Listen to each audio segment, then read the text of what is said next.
quand la tristesse arrive, je sais tu es là, toujours près de moi. Bon samedi, bienvenue à votre émission La Victoire de l'amour. J'espère que vous allez bien ce matin, qu'on se prépare à vivre une belle fin de semaine. Et comme on le fait à tous les samedis maintenant, depuis déjà la 2e semaine, on rejoint quelqu'un qu'on apprécie beaucoup, l'abbé Stéphane Roy.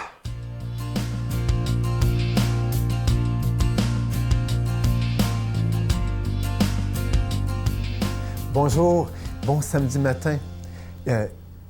Aujourd'hui, j'aimerais te parler dans cette 2e chronique, sur les chemins du cœur, d'un mot qui t'est sans doute familier, mais qui est tellement profond,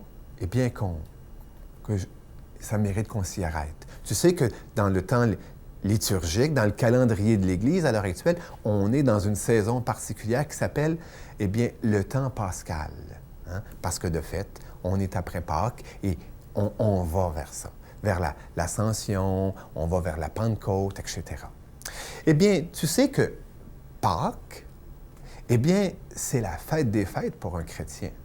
C'est pas Noël, même si franchement, on peut fêter dans nos familles souvent Noël bien plus que Pâques. Puis surtout cette année, Pâques n'a pas été fêté bien gros. Mais Pâques, c'est, on pourrait dire, l'élément déclencheur ou le cœur de la spiritualité chrétienne.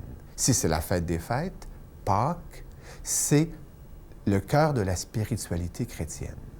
Et donc, notre spiritualité comme chrétien, c'est la spiritualité qu'on pourrait appeler pascale. Mais sais-tu qu'est-ce que ça veut dire Pâques? Bien sûr, tu me dirais, Stéphane, c'est la résurrection de Jésus. Oui, mais tu sais qu'il y a eu une Pâques avant la Pâques. Il y a eu la Pâques chrétienne, la Pâques de Jésus, la résurrection, mais Jésus a vécu sa Pâques à l'intérieur, de la Pâques juive. Et cette Pâques-là, tu le sais, c'est ce passage, cette sortie, du peuple d'Égypte vers le désert, de l'esclavage vers la liberté, et puis même du désert à la terre promise. Et voilà pourquoi Pâques signifie passage.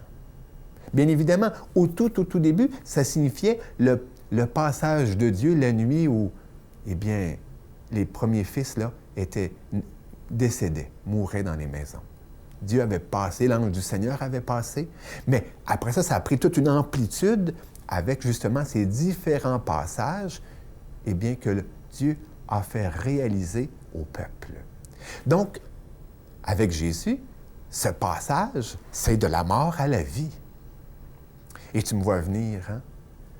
Voulant se mettre, toi et moi, sur les chemins du cœur, on doit se décider à se mettre en route et à vivre de nombreux passages. Cette année, c'est ce que j'ai dit pour tout le temps du carême aux prisonniers chez nous. Quel passage Dieu t'appelle à vivre vers la réalisation de ce grand passage? Cette grande Pâque de ton être, vers le moi éternel, vers la transfiguration de tout ton être, dans la lumière de Dieu, la lumière de l'amour. Justement, aujourd'hui, je voudrais te dire quels sont les passages que Dieu te demande à vivre. Quelle est la Pâque que le Seigneur te demande à vivre. Je te souhaite une bonne semaine, mon ami, et puis, joyeuse Pâques. Notre Père qui es aux cieux, que ton nom soit sanctifié, que ton règne vienne, que ta volonté soit faite sur la terre comme au ciel. Donne-nous aujourd'hui notre pain de ce jour. Pardonne-nous nos offenses comme nous pardonnons à ceux qui nous ont offensés. Ne nous laisse pas entrer en tentation, mais délivre-nous du mal, car c'est à toi qu'appartient le règne, la puissance et la gloire pour les siècles des siècles. Amen. Mon Père, je m'abandonne à toi. Fais de moi ce qu'il te plaira. Quoi que tu fasses de moi, je te remercie. Je suis prête à tout, j'accepte tout, pourvu que ta volonté se fasse en moi, en toutes les créatures. Je ne désire rien d'autre, mon Dieu. Je remets mon âme entre tes mains. Je te la donne, mon Dieu. avec tout l'amour de mon cœur, parce que je t'aime, et que ce m'est un besoin d'amour de me donner, de me remettre entre tes mains, sans mesure, avec une infinie confiance, car tu es mon Père.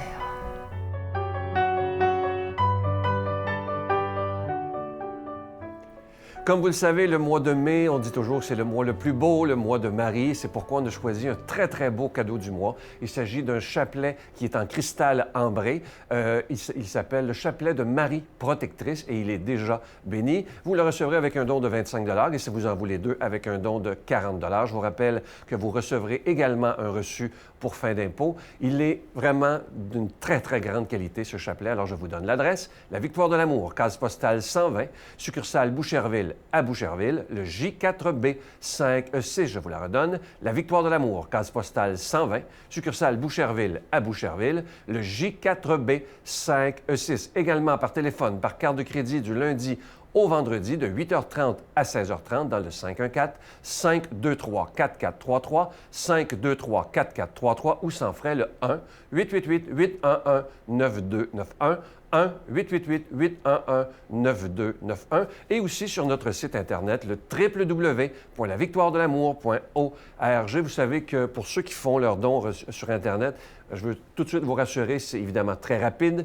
et très sécuritaire, ne vous en faites pas. Je vous rappelle le magnifique cadeau du mois, le chapelet en cristal de Marie protectrice. Ce chapelet, il est déjà béni et il est d'une très, très grande qualité et vous le recevrez très rapidement. Je vais prendre le temps de vous dire merci de tout cœur de votre prière pour le ministère de la Victoire de l'Amour qui a déjà plus de 25 ans. Merci de votre soutien aussi financier afin qu'on puisse passer à travers cette période difficile qu'on vit tous présentement, évidemment. Mais je suis sûr que Marie nous aidera à passer à travers cette crise qu'on vit présentement.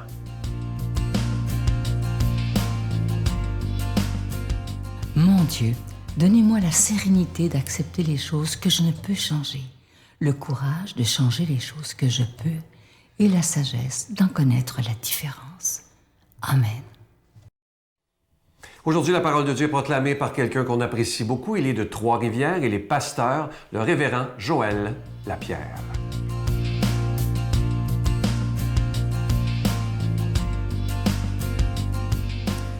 Saviez-vous que le Seigneur Jésus et la bonne nouvelle de l'Évangile peuvent choquer les gens? Je vous lis aujourd'hui un texte de Jésus dans Jean chapitre 15 qui nous avertit que l'Évangile et son message et ceux qui vont croire en lui vont passer des mauvais moments. Et voici les paroles au verset 18 du chapitre 15 de Jean. « Si le monde vous hait, sachez qu'il m'a hait premièrement. » Il dit, allons dans l'ordre, là, ça n'a pas commencé avec toi, ça a commencé avec celui en qui tu as placé ta foi, Jésus. Si vous étiez du monde, le monde aimerait ce qui lui appartiendrait. Mais vous, vous n'êtes pas du monde, c'est moi qui vous ai mis à part du monde, et voilà pourquoi le monde vous hait. Ouf, ce n'est pas des paroles faciles. Souvenez-vous de la parole que je vous ai dit, le serviteur n'est pas plus que son maître. Donc, si mon maître a été persécuté, je le serai aussi. S'ils m'ont persécuté, ils vous persécuteront, et vous aussi, ils ont observé ma parole, ils observeront aussi la vôtre. Tout cela, ils vous le feront à cause de mon nom, parce qu'ils ne connaissent pas celui qui m'a envoyé. La raison, c'est parce qu'ils ne reconnaissent pas l'émissaire qu'est Jésus du Père céleste. C'est donc normal, selon les paroles de Jésus, que le monde autour de nous soit hostile à la foi. C'est ce que nous avertit Jésus. Les gens nous traiteront à cause de moi, dit Jésus, parce qu'ils ne connaissent pas celui qui l'a envoyé.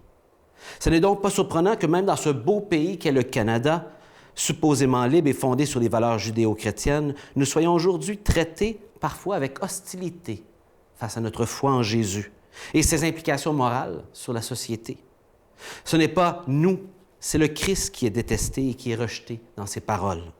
La foi chrétienne dérange et ébranle tous les fondements qui nous donnent l'illusion de solidité et nous encourage à l'autosuffisance devant le Créateur de l'univers. La bonne nouvelle de Jésus dérange profondément l'humanité. Pourquoi? Voici quelques raisons. Parler d'un seul Dieu parfaitement équilibré dans son amour et sa justice, qui a créé tout l'univers, ça dérange.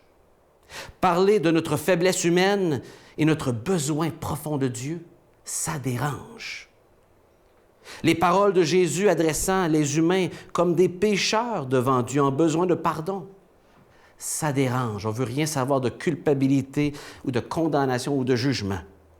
Parler de la vie temporaire et de rendre des comptes à un Dieu parfait, vous savez, ça dérange. On veut faire ce qu'on veut et rendre de compte à personne. On ne veut pas de standards de moralité dictés par notre fabricant pour un meilleur usage. Voilà ce que la Bible est. Parler d'un Dieu qui prône la vie dans une société qui favorise la mort et sa propre volonté, ça dérange. Parler d'un Dieu qui a créé un homme et une femme au tout début de l'humanité, ça dérange. Parler d'un Dieu incarné en homme, mort sur une croix pour nos péchés, ça dérange. Car la grâce d'être pardonné, c'est-à-dire une faveur non méritée par Dieu, d'être pardonné par la foi en Jésus, passe par le fait de reconnaître que nous n'avons aucun mérite et que nous ne pouvons pas gagner le ciel par nos forces à nous, qu'il faut passer par le Christ. C'est un cadeau de Dieu et notre vie après devient un grand merci de reconnaissance pour le pardon qu'il nous a accordé. Je vous pose la question, est-ce que le message de Dieu, de Jésus, vous dérange? Si c'est le cas, c'est un bon signe. Ça devrait déranger tous les fibres de votre être, car effectivement, le message de l'Évangile dérange et devrait causer en toi deux réactions. Le rejet par orgueil de Jésus ou la réceptivité, humblement, du message de Jésus pour bénéficier de son pardon.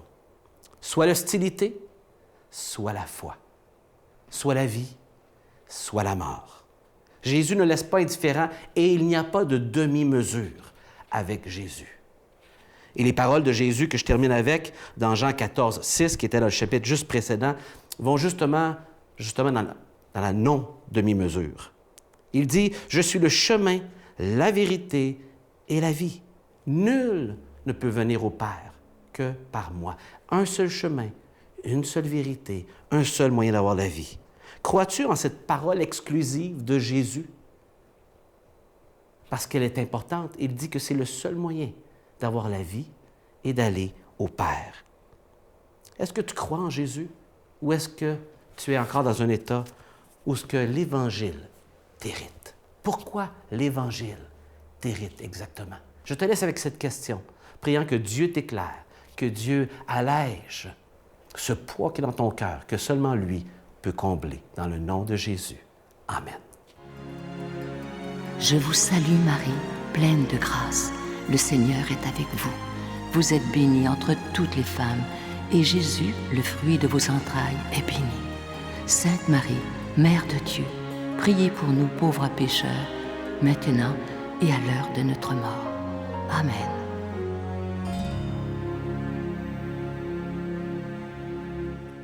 Je vous en parle depuis quelques jours. Demain, on aura le bonheur de recevoir l'abbé Charles Vallière, ce jeune prêtre de Magog, qui a commencé l'exposition du Saint-Sacrement sur Internet. Et il y a je pense qu'il y a plus que 1000 personnes tous les jours qui font l'adoration. Et c'est lui qui est notre invité, donc on aura son témoignage.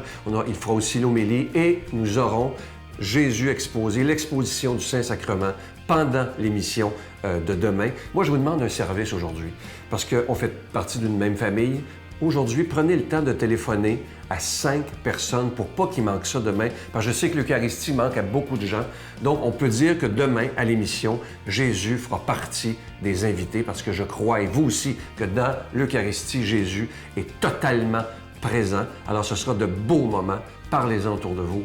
À demain. Bye.